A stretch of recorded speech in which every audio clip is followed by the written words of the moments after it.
আসসালামু আলাইকুম। এটিএন বাংলা সংবাদে সবাইকে স্বাগত জানাচ্ছি শামীম আরা মুন্নি। প্রথমেই ইউসিবি সংবাদ শিরোনাম। জাপানে ভূমিকম্প ও সুনামির প্রলয়ঙ্করী আঘাতের পর বেরিয়ে আসছে ধ্বংসযজ্ঞের চিত্র। নিউক্লিয়ার পাওয়ার প্ল্যান্টে বিস্ফোরণ, প্রতিনিয়ত বাড়ছে নিহতের সংখ্যা, ব্যাপক উদ্ধার তৎপরতা শুরু।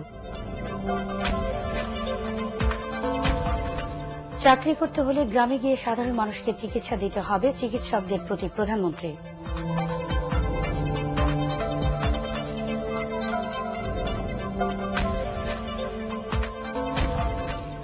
নাবিক সহ আরব সাগরে ছিনতাই হওয়া বাংলাদেশি জাহাজ এমভি মনি কাল বা সোমবার মুক্ত হবে, জানাল পররাষ্ট্র মন্ত্রণালয়।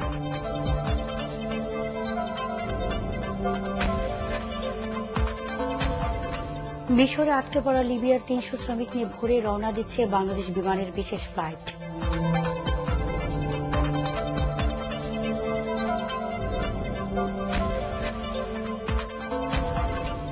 এবং ভারতের বিপক্ষে ২৯৭ রানের টার্গেটে ব্যাট করছে দক্ষিণ আফ্রিকা। ইংল্যান্ডের বিরুদ্ধে বাংলাদেশের জয় অবিশ্বাস্য মনে হলেও আত্মবিশ্বাসী ছিলেন রিয়াদ ও শফিউল। শুরুতেই জাপান পরিস্থিতি।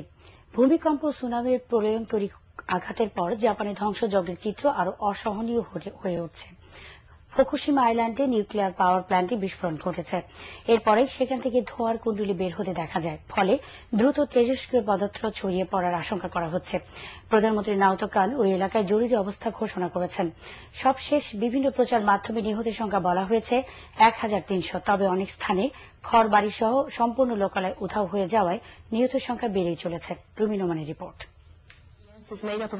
আর কেউ না জানলেও জাপানের মানুষ জানে আণবিক বিস্ফোরণের পর কেমন লাগে তেজস্ক্রিয়তার যন্ত্রণা। কাজেই এর ভয়াবহতা নিয়ে ঘুম নেই জাপান সরকারের।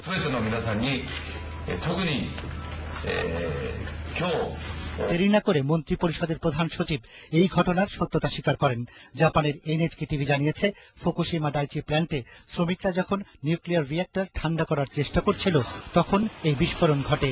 তবে এখনো জানা যায়নি কারিগরি ত্রুটি না সুনামি এর কারণ। তবে যে করেই হোক, জাতিসংঘ এ সম্পর্কে বিস্তারিত তথ্য জানাতে জাপান সরকারকে অনুরোধ করেছে। বিবিসি জানিয়েছে, নিউক্লিয়ার প্ল্যান্টটি যে ভবনে ছিল তা ভেঙে পড়ায় এই দুর্ঘটনা ঘটে। তবে সিএনএন জানিয়েছে, বাতাসের তেজস্ক্রিয়তার সন্ধান পাওয়া গেছে, আর এরপরেই নিউক্লিয়ার প্ল্যান্ট থেকে 10 কিলোমিটার দূরে স্থানীয়দের সরিয়ে নেওয়া হয়েছে।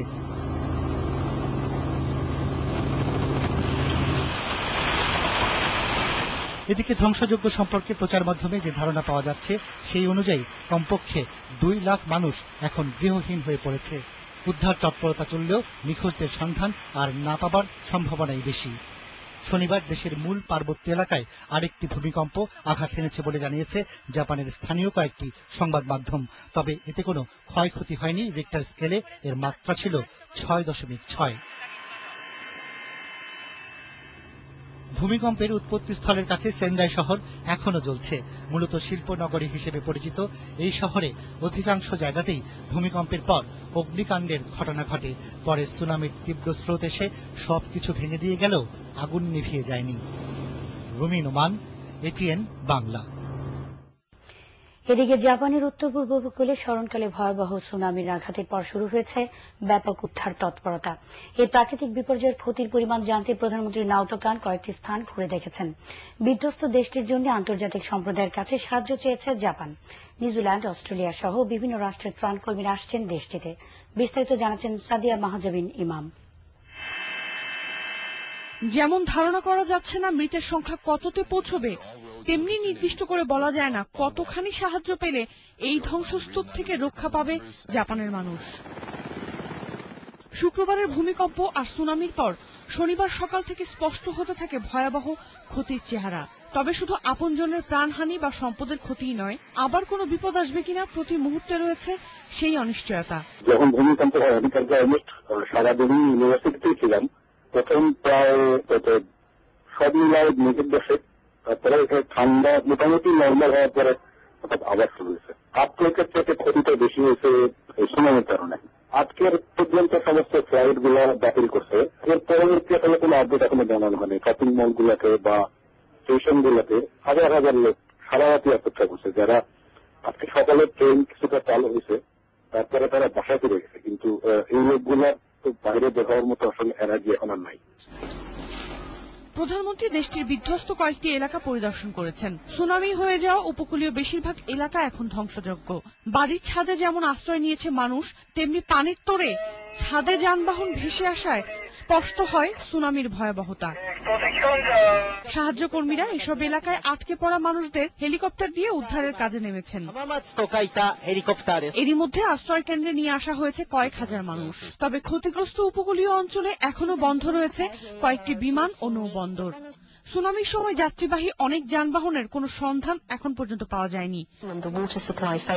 জাপানের এই ভয়াবহ দুর্যোগের জন্য সহযোগিতার হাত বাড়িয়েছে অনেক রাষ্ট্র।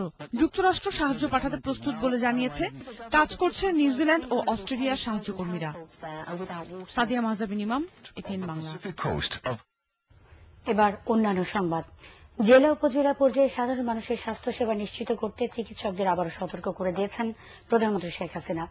বঙ্গবন্ধু আন্তর্জাতিক সম্মেলন কেন্দ্রে বাংলাদেশ মেডিকেল অ্যাসোসিয়েশন বিএম এর বার্ষিক সম্মেলনের উদ্বোধনী অনুষ্ঠানে তিনি কথা বলেন। চাকরি করতে হলে গ্রামে গিয়ে সাধারণ মানুষকে চিকিৎসা সেবা দিতে হবে, নইলে চাকরি ছাড়তে হবে বলেও হুঁশিয়ার করে দেন প্রধানমন্ত্রী। বিস্তারিত জানাচ্ছেন মুনিউর রহমান।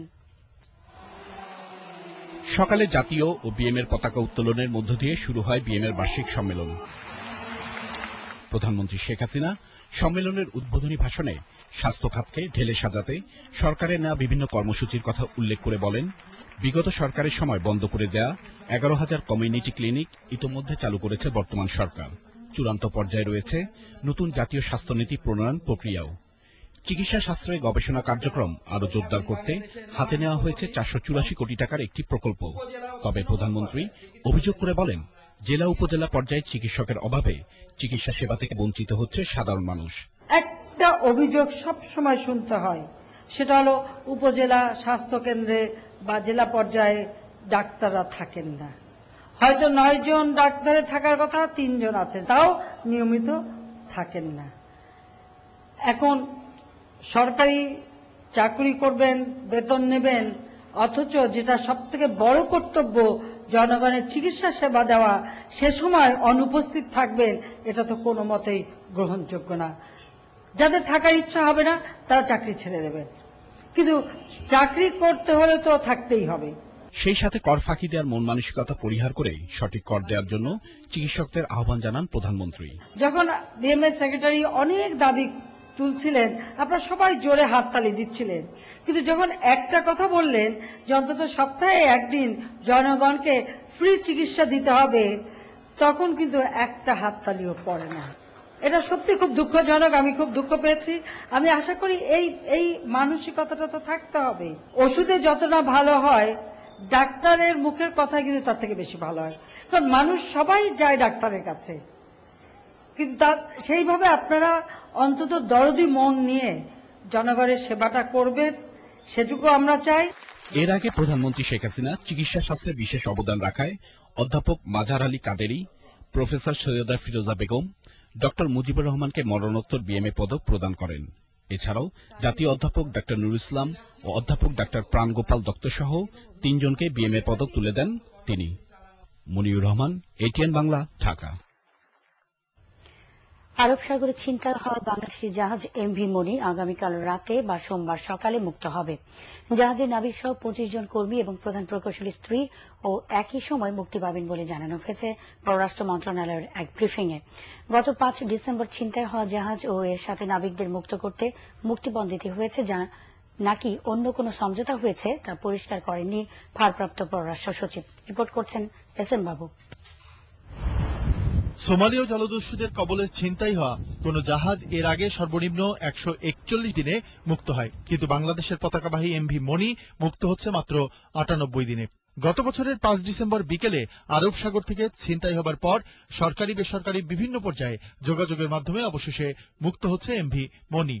যখনই শিপ অপহরণ হয় তখনই আমরা ওই এলাকার, ওই রিজনে যতগুলি দেশ আছে, ওইসব দেশে আমাদের দূতাবাসের মাধ্যমে হোক বা ওইসব দেশের দূতাবাস যেগুলি ঢাকা আছে, ওদের মাধ্যমে আমরা অফিসিয়ালি নোটোবাল সহ টেক আপ করেছিলাম। এর আগে জাহাজের মালিক পক্ষ থেকে জানানো হয়েছে, দীর্ঘ প্রায় 3.5 মাস বন্দী থাকা 26 জনই সুস্থ আছেন। এমভি মনির ছিনতাইকারীদের কবল থেকে মুক্ত হয়ে নিকটস্থ কোনো বন্দরে যাবে। এরপর নাবিক সহ নতুন কর্মীরা জাহাজের দায়িত্ব নিয়ে পূর্ব নির্ধারিত গন্তব্য গ্রিসে যাবে, আর এতদিন বন্দী থাকারা দেশে ফিরবেন। অ্যাকচুয়ালি আমাদের ওই ধরনের কোনো ইনফরমেশন নাই। ছিনতাই হওয়া জাহাজ ও এর কর্মীদের মুক্ত করতে কি পরিমাণ মুক্তিপণ দেওয়া হয়েছে বা অন্য কোনো সমঝোতার বিষয়গুলো এখনো পরিষ্কার জানানো হয়নি সরকারি পক্ষ থেকে।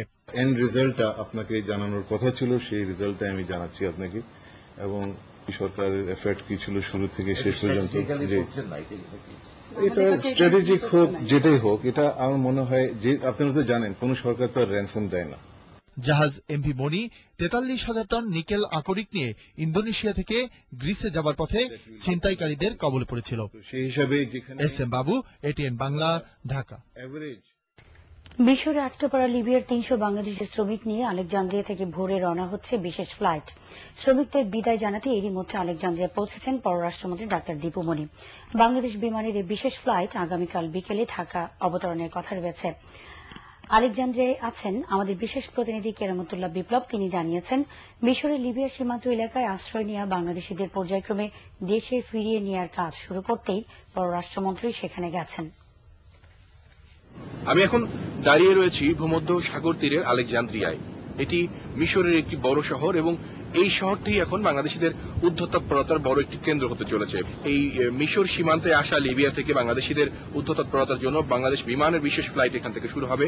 একই সাথে আপনাদের জানিয়ে রাখি যে প্রায় 7,000 বাংলাদেশি মিশরে ঢুকেছিলেন লিবিয়া থেকে, এবং তাদের অনেককেই এর মধ্যে দেশে পাঠানো হয়েছে। প্রায় 3,500-এর মতো এখনো রয়েছেন। তাদেরই IOM এবং বাংলাদেশ বিমানের বিশেষ বিমানে এখান থেকে দেশে পাঠানো হবে। টিউনিশিয়ায় এর চেয়েও ভয়াবহ অবস্থার কথা আমাদেরকে গতকাল জানানো হয়েছে। বাংলাদেশি কর্মকর্তা যারা ওখানে কাজ করছেন তারা জানিয়েছেন যে প্রায় 20,000 বাংলাদেশি শরণার্থী ওখানকার সীমান্ত শিবিরে আশ্রয় নিয়েছে, এবং তাদের মধ্যে প্রত্যেকদিন প্রায় 2,000 করে বাংলাদেশিকে দেশে পাঠানোর প্রক্রিয়া চলছে। যারা টিউনিশিয়া সীমান্তে বাংলাদেশি রয়েছেন তাদের যে আক্ষেপ, ক্ষোভ বা দুঃখের কথা আমরা জেনেছি যে খুব দ্রুত যেন দেশে পাঠানো হয়, এরকম একটা চাপ তারা ওখানকার বাংলাদেশ সরকারের কর্মকর্তা এবং দূতাবাসের কর্মকর্তাদের দিচ্ছেন। যে প্রক্রিয়াটার জন্য সরকারের তরফ থেকেও IOM সহ আন্তর্জাতিক অন্যান্য সংগঠনগুলোর সাথেও যোগাযোগ করা হচ্ছে বলে আমরা জেনেছি। পাওয়ার এনার্জি ড্রিঙ্কস বিশ্বকাপ প্রতিদিন।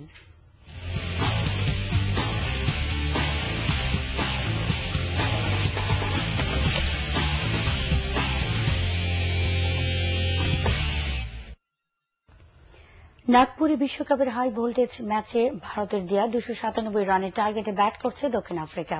শেষ খবর পাওয়া পর্যন্ত প্রোটিয়াদের সংগ্রহ 3 উইকেটে 201 রান। এর আগে ব্যাট করতে নেমে দুই ওপেনার বীরেন্দ্র সেহবাগ ও সচিন টেন্ডুলকারের ছোড়ো সূচনায় উদ্বোধনী জুটিতে ভারত তোলে 142 রান। ব্যক্তিগত 73 রানে সেহবাগ ফিরে গেলে গৌতম গম্ভীরকে নিয়ে রানের চাকা সচল রাখেন সচিন। প্রোটিয়া বোলারদের শাসন করে মাত্র 92 বলে ক্যারিয়ারের 48তম আর বিশ্বকাপে নিজের ষষ্ঠ সেঞ্চুরি তুলে নেন লিটল মাস্টার সচিন টেন্ডুলকার। গম্ভীরও তুলে নেন 23তম ওয়ানডে 50। কিন্তু দলের 267 রানে ব্যক্তিগত 111 রানে সচিনের বিদায়ের পর তাসের খড়ের মতো ভেঙে পড়ে ধোনির দল। 29 রান যোগ করতেই সাজ করে ফেরেন 9 ব্যাটসম্যান। ইংল্যান্ডের বিপক্ষে বাংলাদেশের জয় অবিশ্বাস্য মনে হলেও এ জয়ের নায়ক মাহমুদুল্লাহ রিয়াদ ও শফিউল ইসলাম ছিলেন আত্মবিশ্বাসী। দলের চরম বিপর্যয়ের মুহূর্তে 10 নম্বরে ব্যাট করতে নেমে বোলার শফিউল ঘরোয়া ক্রিকেটের কোনো ম্যাচের প্রতিপক্ষ হিসেবেই দেখছিলেন ইংলিশদের, আর রিয়াদ ছিলেন ধীরস্থির। শফিউলকে গাইড করার পাশাপাশি তিনি ভেবেছিলেন বাকি বলগুলো খেলতে পারলে জিতবে বাংলাদেশ। চট্টগ্রামের এক হোটেলে অনানুষ্ঠানিক সংবাদ সম্মেলনে তারা এসব কথা বলেন। আব্দুল্লাহ হিরাকে সাথে নিয়ে রিপোর্ট করছেন চিংয়েশা। চট্টগ্রাম জহুর আহমেদ চৌধুরী স্টেডিয়ামে বিশ্বকাপে টিকে থাকার লড়াইয়ে ইংল্যান্ডের বিপক্ষে 226 রানের টার্গেটে খেলতে নেমে জয়ের অনেকটা কাছাকাছি এসে 155 রানে 4 উইকেট হারায় বাংলাদেশ। তারপর 14 রান যোগ করতে আরও 4 উইকেট হারালে 169 রানে 8 উইকেটে পরিণত টাইগাররা পরাজয়ের প্রান্তে। সেখান থেকে মাহমুদুল্লাহর সাথে 58 রানের জুটি গড়ে দলকে অবিস্মরণীয় এক জয় এনে দেন শফিউল। কিভাবে হলো এই অসাধ্য সাধন? আমাকে রিয়াদ ভাই সবসময় বলছে যে সোজা ব্যাটে খেল, স্ট্যাম্পের বলটা একটু দেখে খেল, ইনশাল্লাহ আমরা শেষ পর্যন্ত যদি থাকি ইনশাল্লাহ ম্যাচ বের করতে পারবো। সুহাস যখন ক্রিজে আসলো, তো আসার পর মনে হয় একটা ওভার পর সুহাস আমাকে বললো যে রিয়াদ ভাই ইনশাল্লাহ এই ম্যাচ আমরা জিতবো। তো আমিও ফিল করছি ভিতর থেকে, মানে সত্যিকার ফিলিং যে ইনশাল্লাহ যদি আমরা 50 ওভার খেলতে পারি তো জিততে পারবো। এবং ক্রেডিট গোস টু সুহাস প্রথমে, কারণ সেই মানে স্টেপ আপটা সেই করেছে সোয়ানের ওই ওভারটাতে। প্রতিশ্রুতি দিলেন সুযোগ পেলে আবারও দলকে এমন অসাধারণ মুহূর্ত এনে দেওয়ার। আমরা যেহেতু প্রিভিয়াস ম্যাচটা ভালো পারফর্ম করতে পারিনি, তো এক্সপেকটেশনও ছিল, আরো আমাদের প্রুফ করার বিষয় ছিল যে we have to come back hardly. পরের ম্যাচগুলোতেও চেষ্টা করব ইনশাআল্লাহ ম্যাচ উইনিং পারফরম্যান্স করার জন্য। দলের জয়ের অবদান রাখতে পেরেই খুশি শফিউল এবং রিয়াদ। তারা জানান নতুনভাবে অর্জিত এই আত্মবিশ্বাস নিয়ে সোমবার চট্টগ্রামে নেদারল্যান্ডসের মুখোমুখি হবে বাংলাদেশ। চীন এশা, এটিএন বাংলা। সন্ত্রাসীদের হাতে নিহত ডেমরা থানা আওয়ামী লীগের সহসভাপতি মোহাম্মদ উল্লাহর পরিবারের সদস্যরা প্রধানমন্ত্রী শেখ হাসিনার সাথে সৌজন্য দেখা করেছেন। সন্ধ্যায় প্রধানমন্ত্রীর সরকারি বাসভবন গণভবনে অনুষ্ঠিত সাক্ষাৎকালে শেখ হাসিনা নিহতের পরিবারের প্রতি সমবেদনা জানান এবং সন্ত্রাসীদের বিরুদ্ধে আইনি ব্যবস্থা নেওয়ার কথা জানান। স্থানীয় সংসদ সদস্য সানজিদা খানম এই সময় উপস্থিত ছিলেন।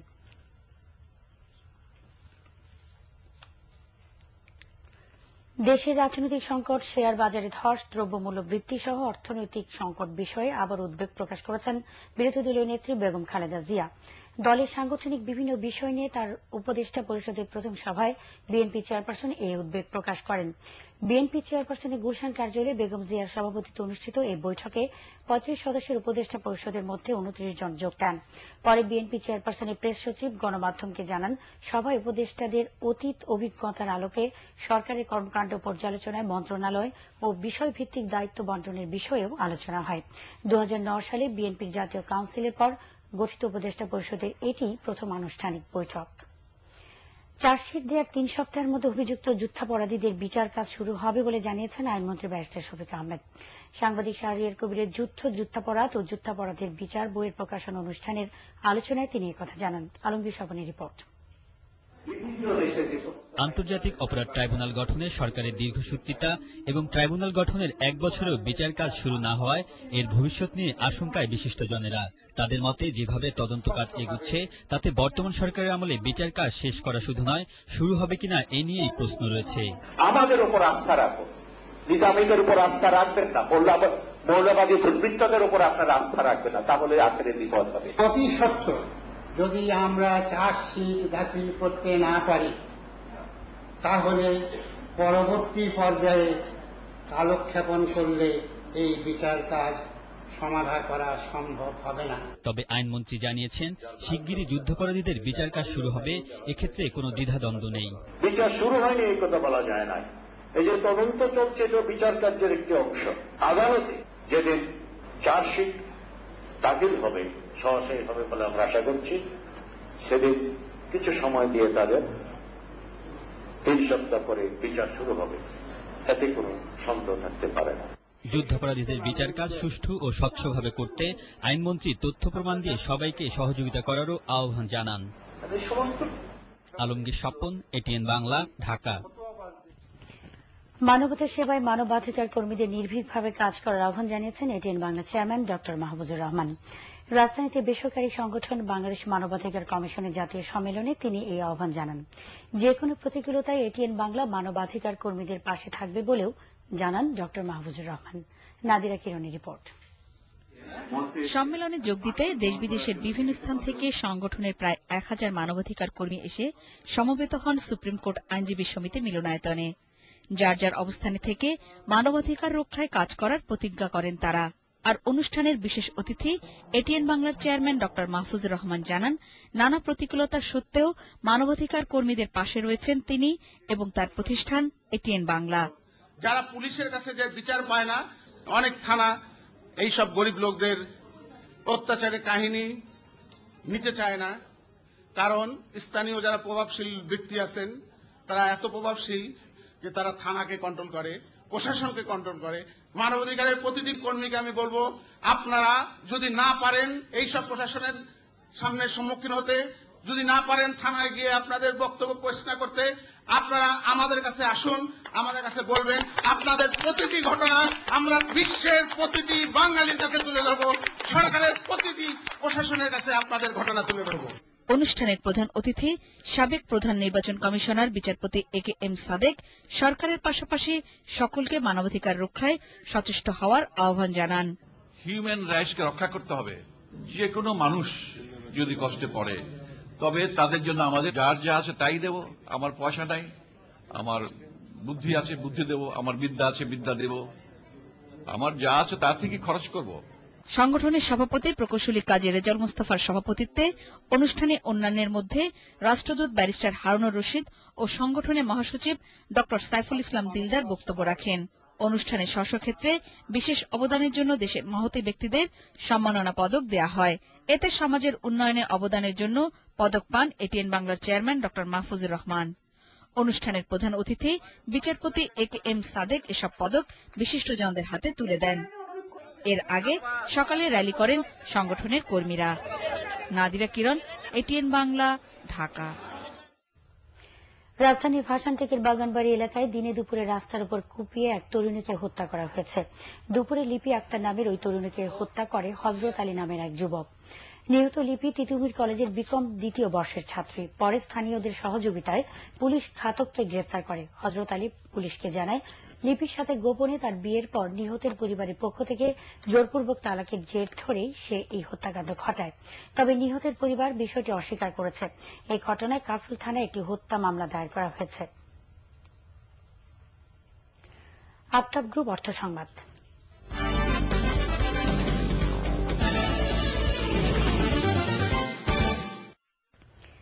রাজধানীতে শুরু হয়েছে স্বদেশ প্রপার্টিজের সানভ্যালি ও স্বর্ণালী আবাসন প্রকল্পের মেলা। উত্তর বাড্ডার সাঁতারকুলে মেলার উদ্বোধন করেন ঢাকা সিটি কর্পোরেশনের মেয়র সাদেক হোসেন খোকা। স্বদেশ প্রপার্টিজের চেয়ারম্যান মুজিবুর রহমান চৌধুরী, ব্যবস্থাপনা পরিচালক ওয়াকিল উদ্দিন, পরিচালক MA কাইয়ুম, আবু সুফিয়ান এ সময় উপস্থিত ছিলেন। মেলায় গ্রাহক সেবা 2009 উপলক্ষে প্লট বুকিংকারীদের মধ্যে লটারি হয়। এতে বিজয়ীদের গাড়ি সহ অন্যান্য পুরস্কার দেওয়া হয়। মেলা চলবে 31 মার্চ পর্যন্ত।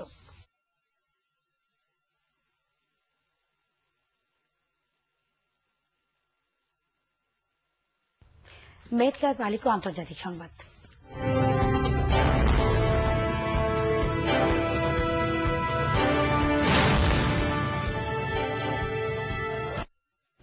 লিবিয়া পরিস্থিতি নিয়ে কায়রোতে আবারও জরুরি বৈঠক ডেকেছে আরব লীগ। সরকার বিরোধীদের ওপর বিমান হামলা ঠেকাতে লিবিয়ায় নো ফ্লাই জোন আরোপের ব্যাপারে বৈঠকে আলোচনা হবে বলে জানা গেছে।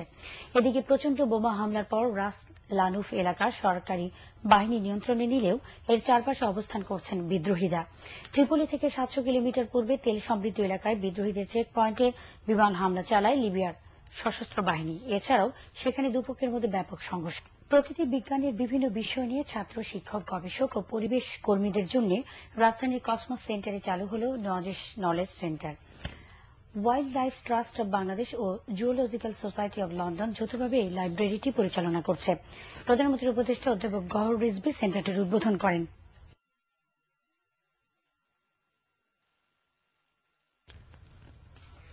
সংসদ সদস্য আসাদুজ্জামান নূর, ডেনিশ রাষ্ট্রদূত ভেন্ট ওলিং, বন সংরক্ষক তপন কুমার দে এ সময় উপস্থিত ছিলেন।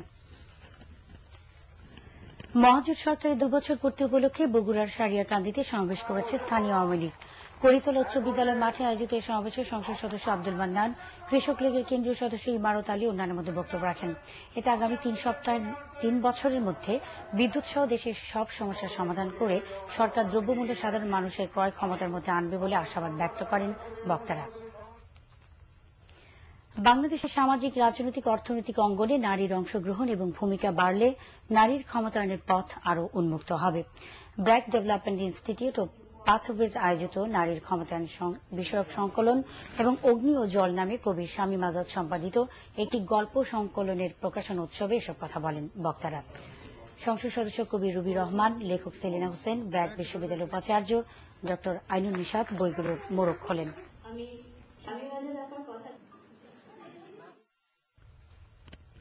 এবার হচ্ছে পার্টেক্স খেলার খবর।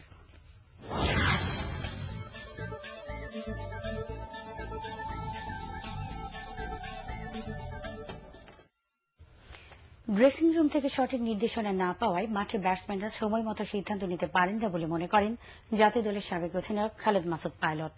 সেই সাথে আগের ম্যাচগুলোতে পারফর্ম না করা ব্যাটসম্যানদের বাদ দিয়ে শাহরিয়ার নাভিসকে খেলানোর পক্ষে মত দেন তিনি। তৌসিফ ইসলামের রিপোর্ট। ইংল্যান্ডের বিপক্ষে গত ম্যাচে মাত্র 226 রানের তুলনামূলক সহজ টার্গেটে ব্যাট করতে নেমে সুবিধাজনক অবস্থায় পৌঁছানোর পরও একটা সময় দ্রুত উইকেট হারিয়ে চাপে পড়ে বাংলাদেশ। শেষ পর্যন্ত লোয়ার অর্ডারের দৃঢ়তায় ইংলিশদের বিপক্ষে 2 উইকেটের নাটকীয় জয় পায় টাইগাররা। জাতীয় দলের সাবেক অধিনায়ক খালেদ মাসুদ পাইলট মনে করেন, ড্রেসিং রুম থেকে নির্দেশনার অভাবেই এই সময়টা উইকেট হারিয়েছে বাংলাদেশ। আমার মনে হয় কিছু ইনফরমেশন বাইরে থেকে আসা উচিত। অনেক সময় দেখা গেল আমরা খেলতে খেলতে অনেক সময় আমরা তো আসলে ওইরকম সচিন টেন্ডুলকার না বা আপনার রিকি পন্ডিং না যে ক্যালকুলেশন ওয়াইজ পুরো টোটাল ক্রিকেটটা খেলি। একটু ম্যানেজমেন্ট থেকে ছোট ছোট ইনফরমেশন দিলে হয়তো ভালো হতো, যে এই সময়টা অ্যাটলিস্ট তুমি একটু সার্ভাইভ করার চেষ্টা করো, তোমার পার্টনারকে নিয়ে একটু পার্টনারশিপ করার চেষ্টা করো, বা এই 34 ওভার বল শেষ হয়ে যাওয়ার পর নতুন বলটা আসবে, যে বলটা হয়তো বোলার একটা অ্যাডভান্টেজ পাবে, সেই বলটা কিন্তু 4-5 ওভার খেলো। বিশ্বকাপে 4টি ম্যাচ খেলার পরও যেসব ব্যাটসম্যান রান পাচ্ছেন না, নেদারল্যান্ডসের বিপক্ষে তাদের বাদ দিয়ে বরং স্কোয়াডে থাকা অন্য ব্যাটসম্যানদের খেলানো উচিত বলে অভিমত পাইলটের। আর্লি উইকেট পড়ে গেলে বা মাঝে তাদের উইকেট পড়ে রাকিব একটা অ্যাঙ্কর রোল পালন করবে। তো অ্যাঙ্কর রোল যদি পালনই না করতে পারে তাহলে আমি কি হিসেবে খেলাবো? যে প্লেয়ারটা 4টা ম্যাচ খেলেছে কোনো রান করে নাই, সেই 5 নম্বর ম্যাচে কিন্তু আরো টেনশনে থাকবে। এমন একটা জায়গায় চলে আসছি, আমাদের ইম্পর্টেন্ট হচ্ছে জিতা, কোনো ছাড়া কোনো কথাই নাই, বিকল্পই নাই। তো যেহেতু আমাদের স্টকে ভালো প্লেয়ার আছে, আপনার শাহরিয়ার নাফিজ আছে, আমরা মনে হয় এখন একটা সময় আসছে শাহরিয়ার নাফিজকে দেখার। তবে কোয়ার্টার ফাইনালে খেলার সম্ভাবনা আর আশা নিয়ে চিন্তা না করে বরং ম্যাচ বাই ম্যাচ পরিকল্পনা করাই উচিত বলে জানান সাবেক এই তারকা খেলোয়াড়।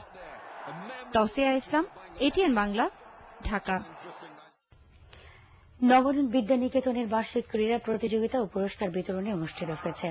তত্ত্বাবধায়ক সরকারের সাবেক উপদেষ্টা সুলতানা কামাল এতে অন্যান্যের মধ্যে উপস্থিত ছিলেন।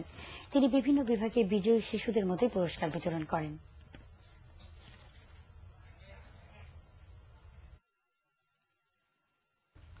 এই ছিল এখনকার সংবাদ। শেষ করার আগে ইউসিবি সংবাদ শিরোনাম আরেকবার। জাপানে ভূমিকম্প ও সুনামির প্রলয়ঙ্করী আঘাতের পর বেরিয়ে আসছে ধ্বংসযজ্ঞের চিত্র। নিউক্লিয়ার পাওয়ার প্ল্যান্টে বিস্ফোরণ, প্রতিনিয়ত বাড়ছে নিহতের সংখ্যা, ব্যাপক উদ্ধার তৎপরতা শুরু। চাকরি করতে হলে গ্রামে গিয়ে সাধারণ মানুষকে চিকিৎসা দিতে হবে, চিকিৎসকদের প্রতি প্রধানমন্ত্রী।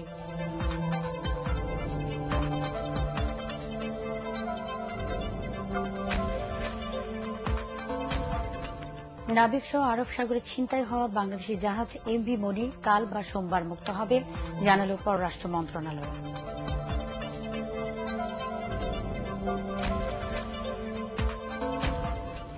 মিশরে আটকে পড়া লিবিয়ার 300 শ্রমিক নিয়ে ভোরে রওনা দিচ্ছে বাংলাদেশ বিমানের বিশেষ ফ্লাইট।